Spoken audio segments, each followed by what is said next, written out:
자, 이어서 합시다. 거기 90페이지에 지질시대의 환경과 생물에서 우리가 일단 첫 번째 이 용어부터 먼저 알아두야겠죠? 지질시대. 나라는 사람들은 뭐 귀에 딱지가 들도록 들었을 건데 지구가 탄생한 이후로부터 현재까지를 지질시대라고 합니다. 근데 지구 탄생이 언제인지 알아요? 그렇죠? 언제다? 46억 년. 네 맘대로 왜 지구 나이를 바꿔. 46억 년 전 지구가 탄생한 이후로부터 이제 현재까지를 지질시대라고 하는데 옛날에 공룡이 살던 거를 뭐 타임머신 타고 돌아가서 알았겠니? 당연히 뭘로 알아야겠다? 우리가 지질시대를 연구하려면요 이게 가장 중요해요. 화석. 오케이? 그래서 뭐 옛날에는 그거 뭐였어? 인간이 그 진화한지도 몰랐어. 그냥 그러다가 이제 점점점 인간이랑 비슷한 이제 그 진화 단계가 밝혀지면서 뭐 호모사피엔스 이런 화석들이 발견되면서 인간도 진화하는 걸 알아냈잖아요. 그치? 그래서 우리가 지질시대를 연구하려면요 화석이 절대적으로 필요한데 화석이 아무 때나 만들어지겠냐 이 말이에요. 오케이? 그래서 첫 번째 화석의 생성 조건을 알아야겠죠. 그래서 뭐 교과서에 쭈르륵 나와 있는데 일단 개체수는 어때겠니? 생각해봐. 전 세계에 뭐 예를 들어서 고양이가 한 마리야. 그럼 그 고양이는 화석이 될까? 내가 일부러 만들지 않는 이상 거의 될 리가 없겠죠. 그렇죠? 첫 번째는 개체수가 많아야 된다는 거예요.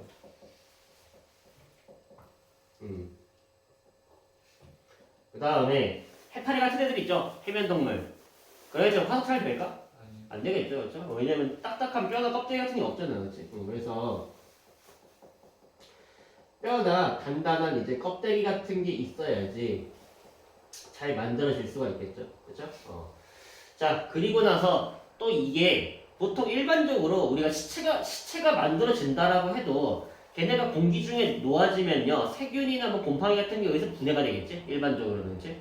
그러니까 그렇게 되지 않으려면요 땅에 빨리 묻혀버려야겠죠. 그렇죠? 그래서 이제 부패되기 전에 땅에 이제 빠르게 매몰돼야 된다 이 말이에요.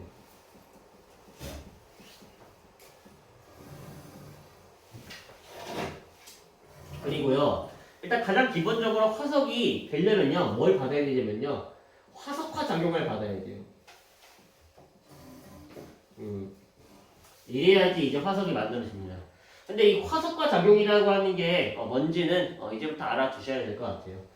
자, 일단요 생물이 이제 땅에 이렇게 죽었어. 생물이 유해야. 오케이? 그 다음에 이제 지층이 쌓이면서 이제 안으로 들어가겠죠? 그렇죠? 메모리 되는 거야. 그 다음에 이제 얘네들이 이제 분해자에 의해서 이게 분해가 됩니다. 그러면서 여기 이렇게 빈 공간이 생기는 거예요. 오케이? 우리가 이거를 뭐라고 하냐면요 몰드라고 부른다. 몰드. 오케이? 몰드라고 하는 게 틀이 만들어지는 거야. 틀. 우리가 예를 들어서 금속 팔자 같은 거 만들려면 일단 틀이 필요하잖아. 그렇지? 그 틀이 이게 몰드.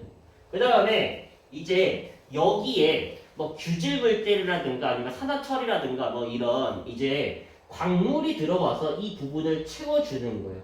우리가 이거를 뭐라고 부르냐면요 캐스트라고 부릅니다. 그래서 이 화석화 작용은 몰드와 캐스트가 진행이 되면서 일어난다라고 생각할 수가 있는 거지. 예를 들어서 우리가 보는 삼엽충 화석 있지? 그거 진짜 삼엽충 시체냐? 아니죠. 삼엽충 시체는 이미 분해됐고 거기 돌멩이가 들어가서 굳은 거죠. 그치? 그래서 화석이어서 돌멩이야. 오케이? 그래서 네가 삼엽충 화석을 핥아. 그렇다고 해서 삼엽충 맛이 나네 이럴 수가 없어. 돌멩이라니까. 오케이? 그래서 화석은 뭐 이런 식으로 이제 만들어지는구나 정도로 이제 이해를 하시면 되고요. 화석은 퇴적암이랑 화성암이랑 변성암 중에 어디서 가장 많이 발견될까요? 당연하게도. 퇴적암에서 많이 발견되겠죠. 화성암은 마그마가 식어서 만들어진 거잖아. 그치? 화석이 발견될 수가 없겠죠. 변성암은 열과 압력을 받았잖아. 그치? 화석이 있더라도 사라지겠죠. 그런 식으로 퇴적암에서 주로 많이 발견된다라고 한다라는 거 이제 잘 알아두시면 되겠습니다. 그래서 화석을 이용하면요 여러 가지 알 수 있죠. 뭐 지층이 생성된 시기 알 수 있고요. 지층이 이제 생성될 당시의 환경 같은 거 알 수 있겠죠. 그렇죠? 그래서 이제 화석을 알 수 있는 정보. 첫 번째 지층의 생성 시기. 그 다음에 지층이 생성된 당시의 환경. 뭐 이것만 알 수 있냐? 아니죠. 또 뭐 할 수 있어요? 예를 들어서 에베레스트 산 꼭대기에서 뭐가 발견되냐면요. 그게 발견돼요. 암모나이트 화석. 오케이? 근데 암모나이트 어떤 생물? 바다 생물이에요. 오케이? 그럼 암모나이트가 기어가지고 에베레스트 산까지 올라간 거예요? 아니죠. 그렇죠? 그리고 히말라야 핑크솔트. 야, 어떻게 히말라야에 이게 소금이 존재하니? 옛날에 바다였다는 소리야. 바다였다가 뭐가 있다? 육지가 있다라는 거죠. 그렇죠? 그런 것들로 뭘 알 수 있냐? 이제 지층의 융기 같은 거 알 수 있죠. 그리고 그 뭐야 백에너가 주장한 대륙 이동설. 화석으로 이제 주장을 펼치죠. 그렇죠? 그래서 이제 대륙 이동. 그리고 이제 또 뭐가 있을까? 화석을 알 수 있는 정보.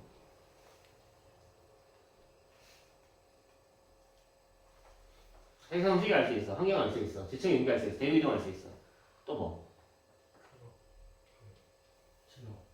생물이 지나가죠. 뭐야?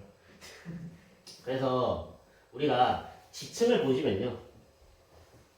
아래 지층으로 가잖아? 그러면요. 뭐가 있어? 덜 진화된 생물들이 있죠. 그리고 최근 지층으로 올수록 점점 진화된 생물들이 보이잖아. 그치? 근데 이 덜 진화됐다, 진화가 많이 됐다라는 이 미개한 거랑은 상관없는 거야. 오케이? 그래서 일단은 뭐 아래로 가면은 뭐 삼엽충 같은 거 발견되는 거고. 위로 올라갈수록 뭐 포유류 뭐 이런 거 발견되는 거죠. 그렇죠? 밑에는 뭐 어류만 발견된다고. 그렇지? 그래서 이런 식으로 이제 생물의 진화 과정을 알 수 있다. 정도로 이제 이해를 하시면 될 것 같습니다. 이 중에서 이제 우리가 지층의 생성 시기를 알려주는 우리가 화석을 대표적으로 이제 표준 화석이라고 부르고요. 그리고 이제 생물이 살았던 당시의 환경을 알려주는 게 이게 시상화석이죠. 근데 저 표준화석과 이제 시상화석의 조건이라는 게 있지, 그치? 표준화석이 되려면요 생존 기간이 짧아야 돼요, 길어야 돼요? 짧아야 돼. 특정 시기에서만 살아야 되잖아요, 그치? 그래서 생존 기간은 짧아야 되고요. 표준화석이 되려면 대신 분포 면적은 어때야 돼? 넓어야 돼, 그치? 생존 기간 짧고 분포 면적 넓어야 된다, 그렇죠? 그러니까 이쯤에 들어갈 게 이제 표준화석이겠죠, 그렇죠? 그치? 반면에 시상화석 같은 경우는 환경을 알려줘야 된다. 고사리는 어디서만 살아? 따뜻하고 습한 육지에서만 살아. 그러니까 분포 면적이 좁아야겠죠. 시상화석 같은 경우는. 대신 생존 기간은 길어야 됩니다. 오케이? 됐죠? 그래서 이렇게 된다라고 하는 거 잘 알아주시면 되고요. 대표적인 표준화석은 뭐 뒤에 가서 다시 외울 거거든. 근데 지금 외우세요. 고생대 뭐 있어?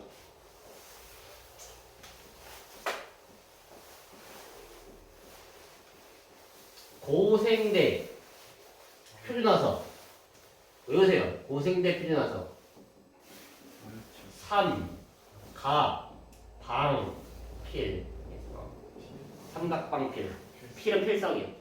오케이? 삼엽충, 각주와 강추충 필성. 오케이? 뒤에 가서 다시 외웁니다. 그 다음에 중생대 뭐 있냐면요 공룡, 암모나이트, 시조새. 오케이? 시조새 공룡, 암모나이트, 시조새. 그 다음에 신생대 매머드, 합해서.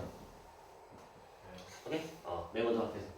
그래서 이런 것들이 있다 정도로 이제 간단하게 알아두시고요. 91페이지 넘어가서 그래서 옛날에는 지구 기온이 따뜻했냐 추웠냐 중앙에는 몇 번 있었냐 이런 걸 조사를 하고 싶거든요. 그래서 고기후를 연구하는 방법 거기 여러 가지가 소개시켜져 있죠, 그렇죠? 그 중에서 예를 들어서 내가 식물의 꽃가루 화석이라고 합시다. 예를 들어서 근데 식물에도 따뜻한 지방에서 사는 식물이 있고 추운 지방에서 사는 식물들이 있을 거 아니겠지? 그래서 내가 어떤 꽃가루를 발견했는데 어떤 꽃가루냐면요 침엽수 꽃가루였어. 침엽수 꽃가루 화석이 발견된 거예요. 이건 어떤 지역이니? 추운 지역이죠. 한대지방이기 때문에 침엽수 보통 이제 온대지방이나 열대지방 같은 경우 화엽수가 살잖아. 그치? 이런 식으로 꽃가루로 조사할 수가 있고요. 여기서 가장 주목해야 될 건 뭐냐면요 빙하코어예요. 오케이? 빙하코어 우리가 빙하라고 하는 게 어떻게 만들어지는 거냐면요 눈이 쌓이고 굳어져서 이제 만들어지는 게 빙하지. 그치? 그래서 한번 잘 살펴보시면요 빙하도 잘 들어봐. 이 지표가 있어요. 자 눈이 많이 내릴 때가 있고 적게 내릴 때가 있겠지. 그치? 뭐 대표적으로 뭐 북극이랑 남극이라고 해서 맨날 눈이 오는 거 아니잖아. 그치? 대표적으로 이제 여름 같은 때는 눈이 적게 오겠죠. 그치? 겨울에도 눈이 많이 올 거 아니에요. 다시 여름에도 눈이 적게 오겠죠. 겨울에는 눈이 많이 옵니다. 다시 여름엔 눈이 적게 와요. 오케이? 자, 이렇게 되면요. 이제 빙하가 생기는데 빙하에도 뭐가 생기는 거야? 나이테처럼 줄무늬가 생기는 거야. 오케이? 나이테에 줄무늬 생기는 거랑 완벽하게 동일하게 생깁니다. 나무의 나이테도 1년에 한 개씩 생기죠. 여름에는 많이 자라고 겨울엔 적게 자라고 여름에는 많이 자라고 겨울엔 적게 자라고 이러니까 그렇지? 빙하에도 이런 식으로 줄무늬가 생겨서 만약에 내가 여기에 있는 공기방울을 조사한 거야. 여기 있는 공기의 성분을 조사해보니까 CO2가 굉장히 많다고 조사가 되었대. 그러면 우리 뭘 할 수 있냐면요. 빙하의 줄무늬를 세서 아 얘는 몇 억년 전 공기고 참고로 빙하권은 억년까지 조사 못하죠. 대충 길어봐야 50만 년? 50만 년 전까지 조사할 수 있어요. 또 일반적으로. 그래서 몇만 년 전의 공기에 CO2가 많으니까 이때 기온은 어땠을 것이다? CO2가 많다. 기온은? 당연히 무슨 기체야? 온실가스잖아. 기온은 어떻다? 낮았을 것이다. 높았을 것이다. 지금보다. 이렇게 생각할 수가 있는 거죠. 그래서 우리가 빙하 있죠? 빙하가 이렇게 있으면요. 빙하를 원기둥으로 파냅니다. 원기둥으로 이렇게 깊숙하게 파낸 다음에 그거를 이제 뿅 하고 꺼내가지고 조사하는 거야. 우리가 이렇게 빙하 원기둥을 우리가 뭐라고 하냐면요. 빙하 코어라고 부르요. 빙하 코어를 조사합니다. 빙하 코어에서 조사할 수 있는 게 첫 번째 줄무늬로 나열할 수 있고요. 그 다음에 그 안에 갇혀있는 공기방울 같은 걸 조사할 수 있는데 여기에서 가장 중요한 거는 이거라고 보시면 돼요. 자, 빙하도 어쨌든 간에 물로 되어 있잖아요. 그치? 물로 되어 있으면 거기에는 산소라는 원소가 들어가 있겠죠. 그쵸? 근데 우리가 그 산소라는 원소가 원자번호는 8번이고요. 질량수는 16자리가 일반적이죠. 그쵸? 그치? 근데 산소도 뭐가 있다? 동위원소가 있다. 그래서 질량수가 18자리 산소가 있는 거예요. 이해가? 됐죠? 여기까지 됐죠? 그렇죠? 그래서 자 이걸로 만들어진 물 이렇게 16자리 질량수가 16자리로 만들어진 물을 제가 그냥 이렇게 표시할게요. 오케이? 이해가시죠? 그리고 질량수가 18자리 산소로 만들어진 물을 앞으로 이렇게 표시하도록 하겠습니다. 이거 되니? 근데 내가 빙하 코어를 조사해봤어. 빙하 코어를 조사해봤더니 이 16산소분의 18산소의 비율이 지금보다 굉장히 높게 측정이 된 거예요. 자, 그러면요. 이 정보를 가지고 그때 당시 기온이 높았냐 낮았냐를 우리가 어떻게 알아내냐 라는 거죠. 그렇죠? 그러면요. 간단하게 이거부터 먼저 보겠습니다. 자, 일반적으로 분자의 질량, 분자량이 증가하잖아. 보통 분자량이 증가하면요 끓는 점도 같이 증가합니다. 그 끓는 점이 증가한다라는 말은 분자가 힘이 세다는 소리지. 그럼 증발이 잘 된다는 소리야, 안 된다는 소리야? 잘 안 된다는 소리야. 다시. 자, 일반적으로 분자량이 커진다라는 말은 분자 사이의 힘이 커진다라는 소리입니다. 인력이 세진다고. 서로 잘 잡아당긴다고. 그러니까 증발을 잘 할 수가 있어, 없어? 증발을 잘 못한다고. 오히려 증발이 더 잘한대요. 그럼 이제 알 수 있어요. 야, 얘랑 얘랑 비교했을 때 누가 더 증발이 잘 돼? 당연히. 얘잖아. 얘가 또 질량이 작을 거 아니야. 분자량이. 그치? 중성자가 2개 모자라잖아. 그치? 그래서 기본적으로 증발은 얘가 더 잘 되고 얘가 더 안 된다라는 거 알고 있죠? 근데 어차피 얘나 온도가 증가하면 어차피 증발이 잘 될 거 아니에요. 그치? 온도에 따라서 증발이 어떻게 되냐. 자, 처음에 자, 내가 앞으로 얘는 빨간색 그래프로 표현할 거고요. 얘는 파란색 그래프로 표현할 거예요. 자, 16산소랑 18산소가 저온일 때는 온도가 낮을 때는 16산소가 훨씬 더 증발이 잘 되고요.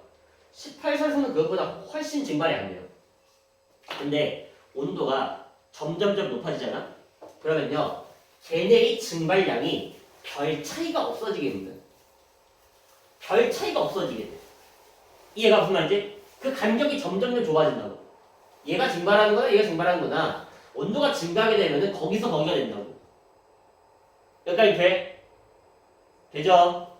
자, 그럼 이제 두 지점을 한번 생각해봅시다. 자, 이 지점을 가라고 하고 이 지점을 나라고 했을 때 가와 나에서 16산소분의 18산소의 비율이 있죠? 누가 더 크겠냐를 한번 생각해보라 이런 거예요.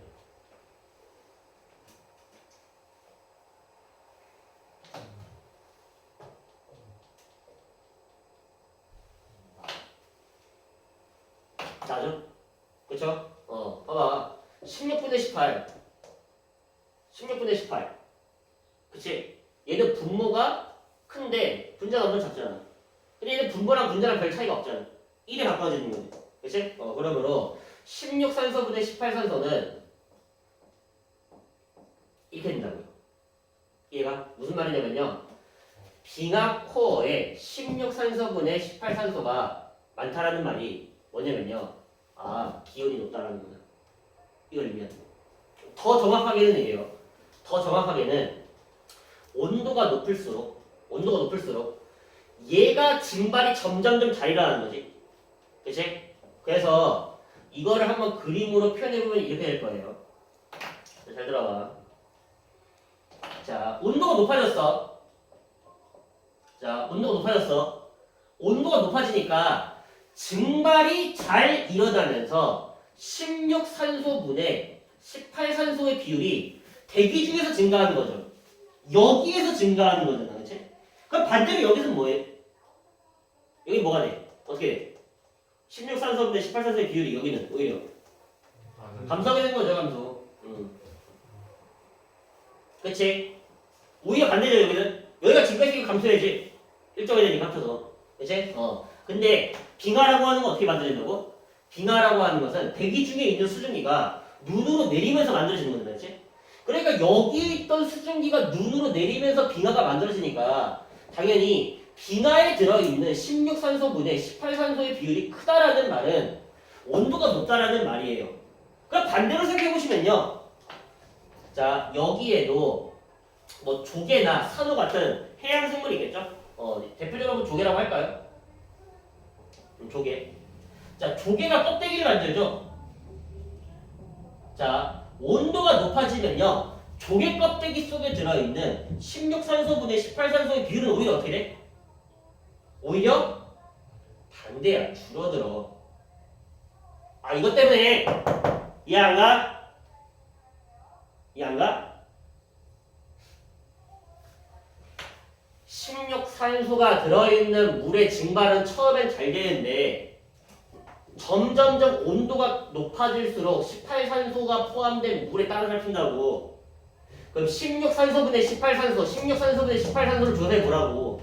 그럼 온도가 높을 때 16산소분의 18산소의 비율이 증가한다라는 걸 알 수 있잖아. 대기 중에서. 그치?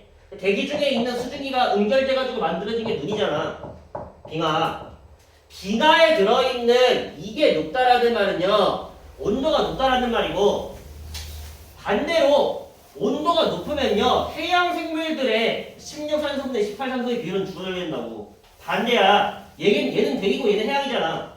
반대잖아. 그러니까 그냥 외우면 안 된다고요. 이 내용을 이해해야지. 즉, 빙하코어에 들어있는 16산소분의 18산소의 비율이 크다라는 말은 온도가 높구나. 그때 기온이 높았구나. 이런 식으로 이제 이해를 할 수가 있겠죠. 그쵸? 그래서 이거를 가지고 여러 군데 쓸 것이에요. 오케이? 그래서 빙하코어에 들어있는 16산소분의 18산소 쓰지만요. 밑에 있는 유공충 화석 있죠? 그 유공충이 어디서 사는 생물이냐? 바다 생물이에요. 오케이? 유공충에 들어있는 16산소분의 18산소의 비율이 낮아야지 온도가 높은 거예요. 그 당시에. 이해하시죠? 그쵸? 이게 어렵습니다. 그래서 잘 이해하시면 될 것 같고요. 밑에 그래서 결국에는 우리가 과거부터 시작해가지고 이렇게 기호들 조사해보니까 대략적으로 어떻게 됐다? 온도가 높을 때도 있고 낮을 때도 있는데 중생대에서는 온도가 낮은 시기가 거의 있었다 없었다. 중생대는 빙하기가 없었다라고 추정이 되는 거죠, 그렇죠? 그리고 뭐 신생대 와서는 빙하기랑 반빙기가 반복되었다라고 이렇게 추정이 되는 거고요, 그렇죠? 그래서 잘 이제 그 내용을 이해를 하시면 될 것 같고요. 뭐 뒤에 93페이지 내용 별거 없죠? 빠르게 패스하고요. 거기 넘어가겠습니다. 94페이지. 지질시대의 구분.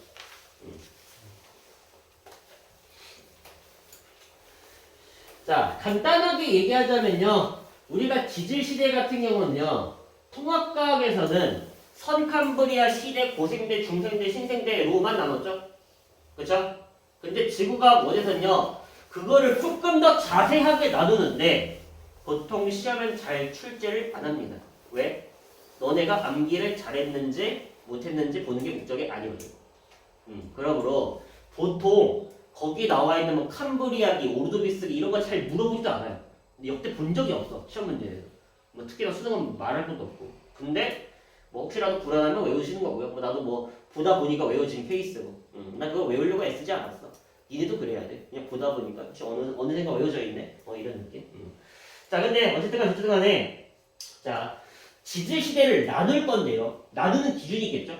그래서 지질 시대를 구분하는 기준부터 먼저 공부해 봅시다. 자, 원래 지질 시대를 나누는 정통 기준은 뭐냐면요. 생물계에서 일어나는 급격한 변화를 기준으로 나눕니다.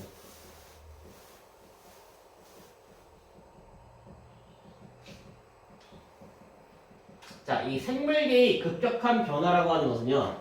뭐 대멸종도 될 수가 있고요. 갑자기 생물종이 확 증가하는 케이스도 있겠죠.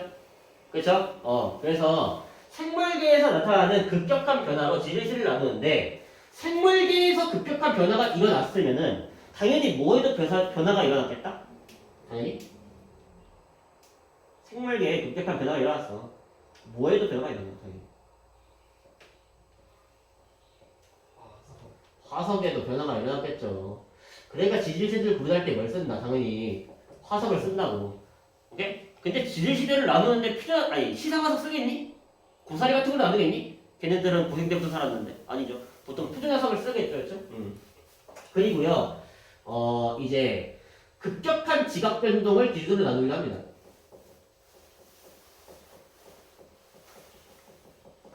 그래서 이렇게 급격한 지각 변동이 일어났다. 그러면 거긴 보통 뭐가 낀 게 있어? 엄청나게 급격한 지각 변동. 융기하고 풍화 침식되고 침강하고 뭐가 만들어져? 융기, 풍화 침식, 침강 뭐가 만들어져? 부정화, 오케이? 부정한 면을 기준으로 나누기도 한다고. 그래서 이런 것들로 지질 시대를 나눈다라고 하는 거 이제 잘 알아두시면 될 것 같고요. 자, 지질 시대를 나누는데, 자, 첫 번째 우리가 뭘로 나눌 거냐면요, 누대로 나눌 거고요. 누대로 일단 큼지막하게 세 개로 잘라. 그 다음에 대로 더 잘게 쪼개. 오케이? 누대로 먼저 쪼개고요. 그 다음에 대로 더 잘게 쪼갭니다. 그리고 마지막으로 기로 더 잘게 쪼개요. 그래서 우리가 전체 지질시대를 보잖아.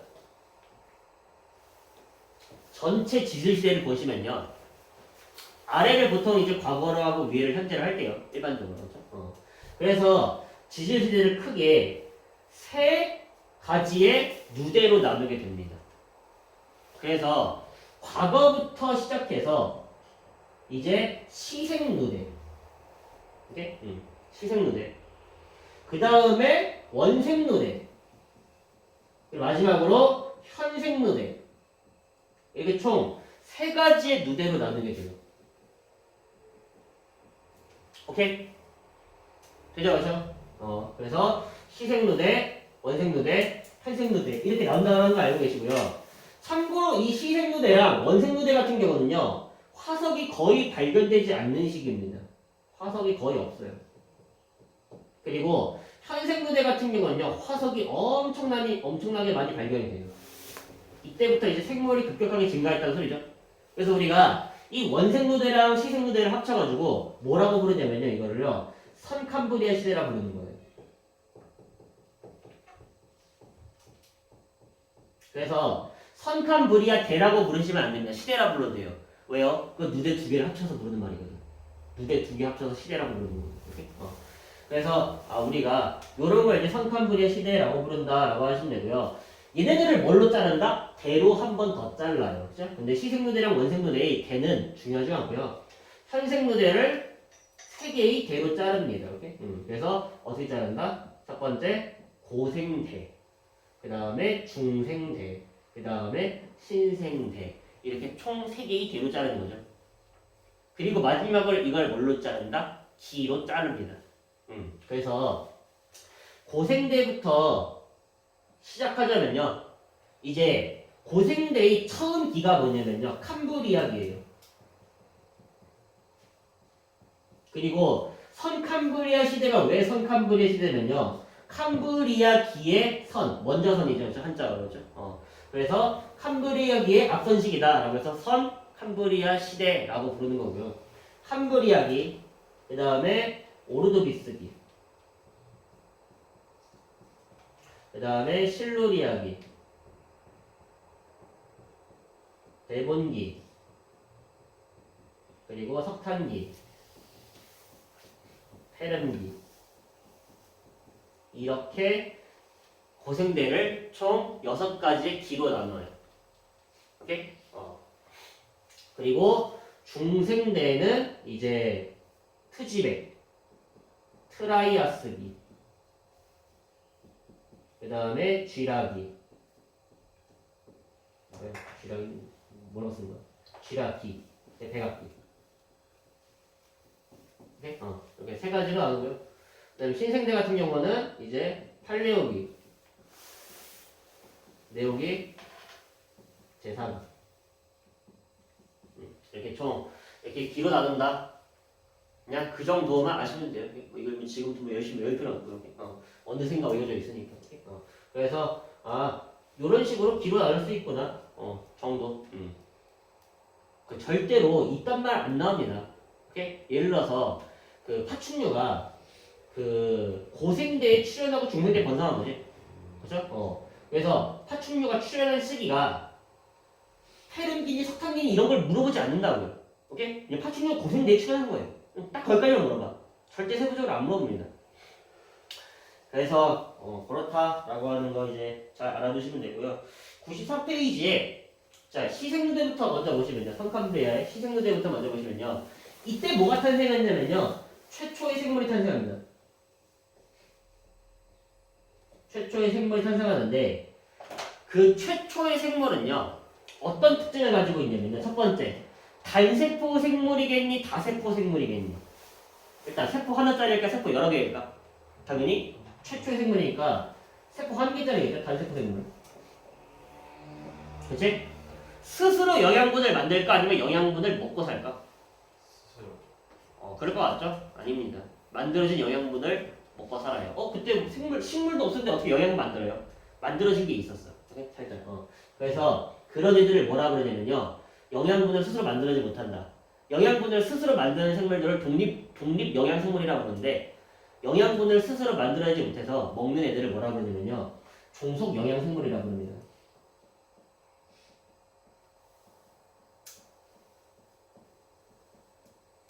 오케이? 그리고요. 얘네들은 이제 핵막이 존재하지 않습니다. 오케이? 핵막이라는 게 없어요. 그래서 그냥 원시적인 핵이 있을 뿐이에요. 그래서 우리가 이런 걸요. 원핵생물이라고 부릅니다. 그래서 최초의 생물, 단세포이면서 종속 영양을 하면서 이제 원핵생물, 산소호흡 못합니다. 무산소호흡해요, 참고로. 이때 당시에 광합성 못하니까 산소 없었겠죠. 무산소호흡을 하면. 오케이? 최초의 생물이 탄생을 하고요. 그 이후에 뭐가 등장하냐면요. 광합성 생물이 등장합니다. 약 35억 년 전쯤. 그러다가 광합성 생물. 우리가 알고 있죠? 사이아노박테리아. 한글말로 남세균이라고 그러죠.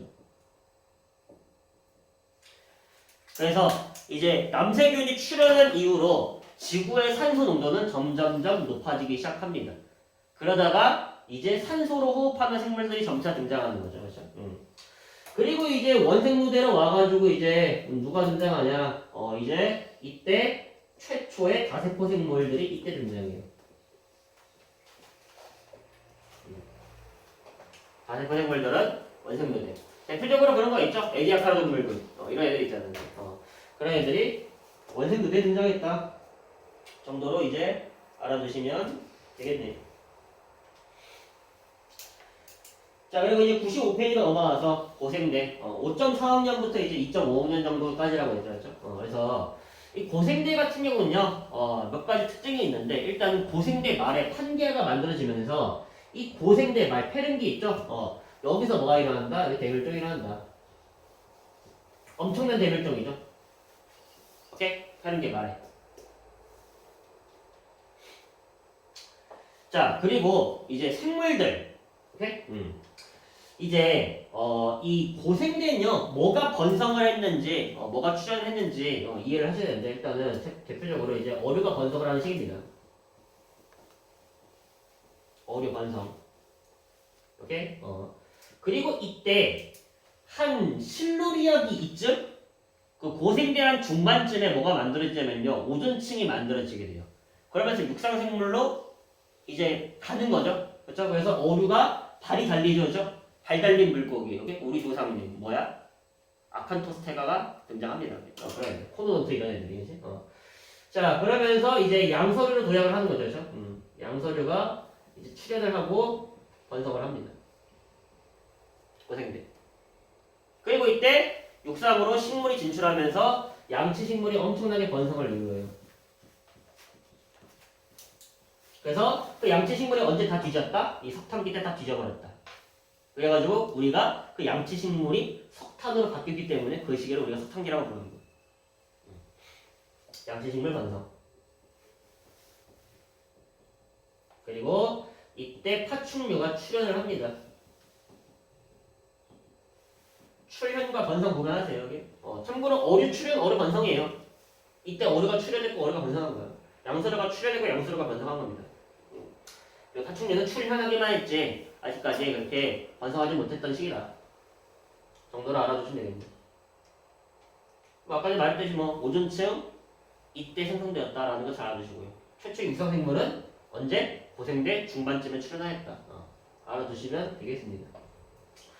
자, 그리고 역시나 이제 중생대 말에 대멸종이 일어났는데 중생대의 시기 대표적으로 이제 파충류의 시대죠. 그리고 이제 판기가 만들어졌는데 판기아가 분리가 되면서 엄청난 지각 변동이 일어나겠죠. 그렇죠? 판기아가 분리되면서 발사 인용기가 많아질 거 아니에요. 지각 변동이 엄청 많았겠죠. 그렇죠? 자, 그래서 어쨌든 간에 지각 변동이 굉장히 많았던 시기고요. 이때 이제 파충류가 엄청나게 번성을 하는 거죠. 이제 공룡을 비롯해서. 그리고 이제 식물로서는 이제 거시식물.